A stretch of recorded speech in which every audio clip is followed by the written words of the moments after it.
दोस्तों, Mumbai cruise drug party में हर दिन कोई बड़ा खुलासा हो रहा है। इस ड्रग पार्टी में बॉलीवुड सुपरस्टार शाहरुख खान का बेटा आर्यन खान भी पकड़ा गया है। लेकिन अब इस बात का खुलासा भी हो गया है कि एनसीबी को इस पार्टी की सूचना मिली कहां से। ऐसे ही कई सवालों के जवाब जानने के लिए बने रहें हमारे साथ और कमेंट में अपनी बात, अपनी राय जरूर रखें। साथ ही खबर को लाइक और शेयर कर अपना प्यार और सपोर्ट भी जरूर दिखाएं।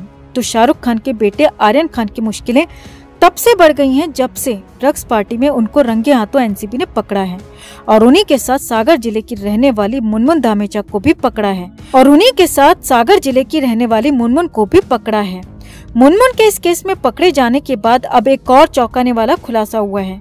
भोपाल के रहने वाले शख्स नीरज यादव का दावा है कि उसने ही क्रूज पर रेव पार्टी का इनपुट दिया था। आपको बता दें कि एनसीबी ने सूचना मिलने के बाद क्रूज पर छापेमारी की। इस छापेमारी में टीम ने आर्यन खान समेत 8 लोगों को गिरफ्तार किया था। लेकिन इस पूरे मामले में 3 शख्स ऐसे हैं जो एनसीबी के लिए परेशानी का सबब बन सकते हैं। इनमें से एक शख्स वो है जिसने इस मामले की सूचना दी थी, जिसके बाद एनसीबी ने इस छापेमारी को अंजाम दिया, और 2 लोग वो हैं जिनकी वजह से एनसीबी की कार्यप्रणाली पर ही सवाल उठ रहे हैं। आपको बता दें कि भानुशाली और गोस्वामी वही शख्स हैं जो क्रूज पर छापेमारी के दौरान आर्यन खान और अरबाज मर्चेंट का हाथ पकड़कर जाते हुए दिखे थे। इन दोनों के छापेमारी में शामिल होने पर एनसीबी की कार्रवाई पर सवाल उठ रहे हैं। किरकिरी होने के बाद एनसीबी ने उन दोनों को लेकर सफाई दी थी कि ये दोनों मामले के मुख्य गवाह हैं। वहीं नीरज ने कहा कि उसी ने मनीष भानुशाली को 27 लोगों के नाम भी भेजे थे जो उस दिन पार्टी में ड्रग्स लेकर पहुंचने वाले थे। नीरज के पास भानुशाली को किए गए फोन कॉल का सबूत भी मौजूद है। भानुशाली ने नीरज को व्हाट्सएप पर मैसेज भेजकर ये भी बताया था कि वो मुंबई के लिए निकल रहे हैं। नीरज का दावा है कि क्रूज पर काम करने वाले उसके एक परिचित से उसे ये जानकारी हासिल हुई थी। इसके साथ ही उसने निजी जासूसी किरण गोस्वामी को भी रेव पार्टी में ड्रग्स होने की जानकारी दी थी। नीरज के हिसाब से भानुशाली और गोस्वामी भी उस समय अहमदाबाद में थे और मुंबई निकलने से पहले उन्होंने उसे बताया था कि उनकी एनसीबी के लोगों से बात हो रही है। भानुशाली खुद को बीजेपी का कार्यकर्ता बताते हैं, लेकिन इस पूरे मामले में ये 3 शख्स ऐसे हैं जो एनसीबी के लिए परेशानी का सबब बन सकते हैं। यानी कि मुंबई की ड्रग पार्टी का कनेक्शन मध्य प्रदेश से है। दोस्तों, एनसीबी की जो गाज आर्यन खान पर गिरी है उसका इनपुट मध्य प्रदेश के भोपाल से मिला था। तो इस पूरे मामले पर आप क्या कहना चाहेंगे? आप भी कमेंट में अपनी बात, अपनी राय जरूर रखें और वीडियो को लाइक और शेयर कर अपना प्यार और सपोर्ट भी जरूर दिखाएं। दोस्तों, शाहरुख खान के बेटे आर्यन खान की मुश्किलें लगातार बढ़ती जा रही हैं। आर्यन से पूछताछ जारी है और लगातार पूछताछ में आर्यन नई बातें बता रहा है, नए खुलासे कर रहा है। अब इस बीच एनसीबी ने ड्रग सिंडिकेट को लेकर, आर्यन खान को लेकर जो प्याज के छिलके वाली तकनीक का खुलासा किया है वो बेहद हैरान करने वाला है दोस्तों, क्योंकि इसी तकनीक के जरिए ये पूरा धंधा ऑपरेट हो रहा था। और हैरानी इस बात की भी है कि पेमेंट का जो तरीका था वो और भी ज्यादा खौफनाक, और भी ज्यादा हैरान करने वाला। तो क्या है पूरा खुलासा, सब कुछ आपको बताते हैं। आप भी वीडियो को लाइक और शेयर कर अपना प्यार और सपोर्ट जरूर दिखाएं और कमेंट कर अपनी राय जरूर दें। तो आर्यन खान एनसीबी की हिरासत में है और आर्यन से पूछताछ का सिलसिला जारी है। हालांकि उम्मीद की जा रही है कि 7 अक्टूबर को एक बार फिर से एनसीबी कोर्ट से आर्यन खान की रिमांड बढ़ाने की मांग कर सकती है, क्योंकि आर्यन कई राज खोल चुका है, कई राज खोल रहा है और एनसीबी को लगता है कि आगे भी कई बातें, कई खुलासे आर्यन खान कर सकता है। अब इस बीच एनसीबी ने जो खुलासा किया है वो हैरान करने वाला है दोस्तों, और ये खुलासा किसी और ने नहीं बल्कि आर्यन खान के ही जरिए हुआ है। आर्यन खान की निशानदेही पर एनसीबी ने श्रेयस नायर नाम के एक शख्स को मुंबई से पकड़ा था। जी हाँ, और उसी श्रेयस नायर ने बताया कि वो ऑनियन राउटिंग के जरिए ड्रग को मंगवाता था। जी हाँ, ऑनियन राउटिंग यानी कि प्याज के छिलके निकालना, और यही तकनीक ड्रग के धंधे में इन दिनों सबसे ज्यादा चल रही है दोस्तों। इसी प्याज के छिलके वाली तकनीक से मुंबई में भी ड्रग का धंधा फल फूल रहा है।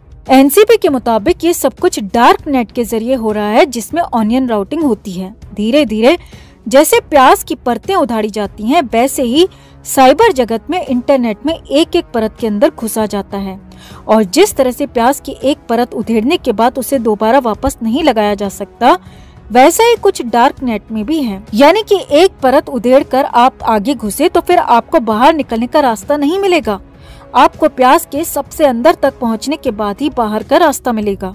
उससे पहले आप बाहर नहीं निकल सकते हैं। और धीरे धीरे प्यास की तरह डार्क नेट की परतें खोली जाती हैं, उधेड़ी जाती हैं। और जब आखिरी परत उधेड़ी जाती है तो उसके बाद सौदा होता है और फिर बाहर जाने का रास्ता भी दिखाया जाता है। सबसे बड़ी बात यह है दोस्तों कि हर परत पर इंटरनेट एक्सेस करने वाले का देश बदल जाता है। जी हाँ, ये तकनीक कुछ ऐसी है कि हर परत पर इंटरनेट का पता बदल जाता है। यहाँ तक कि ग्राहक और बेचने वाले को भी नहीं पता होता कि वो किससे ड्रग खरीद रहे हैं, किसको बेच रहे हैं। बस डिलीवरी चुपचाप से उसके घर पर या उसके आसपास में हो जाती है। और यही सब कुछ आर्यन खान वाले इस क्रूज केस में भी हुआ है। एनसीबी के मुताबिक उस क्रूज में जो ड्रग उपलब्ध कराई गई थी वो डार्क नेट के जरिए यानी कि इसी प्याज वाली तकनीक के जरिए लाई गई थी। चाहे वो आर्यन खान के पास मौजूद हो या फिर अरबाज मर्चेंट या फिर किसी और के पास मौजूद ड्रग, सभी को डार्क नेट की परतें खोलकर ड्रग उपलब्ध कराई गई थी और वहीं से इसकी सप्लाई चल रही थी। यही नहीं, सबसे हैरान करने वाला इसका पेमेंट का तरीका है दोस्तों। इसकी पेमेंट पूरी तरह से ऑनलाइन और क्रिप्टो करेंसी में हो रही है। जी हाँ, जिस क्रिप्टो करेंसी को अब तक कई देशों में मान्यता नहीं मिली है, यहाँ तक कि भारत में भी उसे पूरी तरह से समर्थन नहीं मिला है।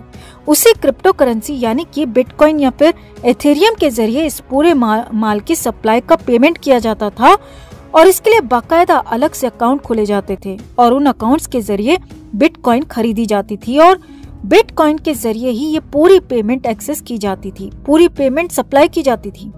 एनसीबी के मुताबिक मुंबई और आसपास ड्रग के इस धंधे के लिए डार्क नेट को सबसे बड़ा जरिया बनाया गया है, क्योंकि इसमें किसी को भनक ही नहीं लगती है कि किसने कहां से क्या खरीदा, बस डिलीवरी हो जाती है।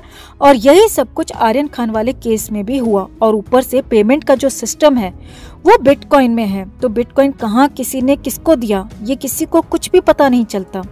मगर अब एनसीबी ने इसी ऑनियन राउटिंग यानी कि प्याज के छिलके वाली तकनीक को भी तोड़ दिया है और बहुत जल्द इसमें भी बहुत बड़ा एक्शन होने वाला है। और सबसे बड़ी बात यह है दोस्तों कि आर्यन खान को ही इससे बड़ा झटका लगने वाला है। एनसीबी ने आर्यन पर जो चार्जेस लगाए हैं उसके मुताबिक आर्यन ड्रग की खरीद बिक्री भी कर रहा था और अब डार्क नेट के रहस्य खुलने के बाद तो आर्यन की मुश्किलें कई गुना बढ़ गई हैं, क्योंकि हो सकता है कि आर्यन खान ने भी डार्क नेट के जरिए कुछ खरीदारी या फिर खरीद फरोख्त की हो, जिसका एनसीबी पता लगा रही है। अब आपका इस पूरे खुलासे पर क्या कहना है? क्या डार्क नेट तक स्टार किड्स की पहुंच आसान होने से ये मामले बढ़ रहे हैं या फिर मुंबई का कल्चर ही ड्रग वाला बढ़ता जा रहा है, बॉलीवुड का कल्चर ही ड्रग वाला होता जा रहा है? आप क्या सोचते हैं इस बारे में? कमेंट में आप भी अपनी बात, अपनी राय जरूर रखें और वीडियो को लाइक और शेयर कर अपना प्यार और सपोर्ट भी जरूर दिखाएं।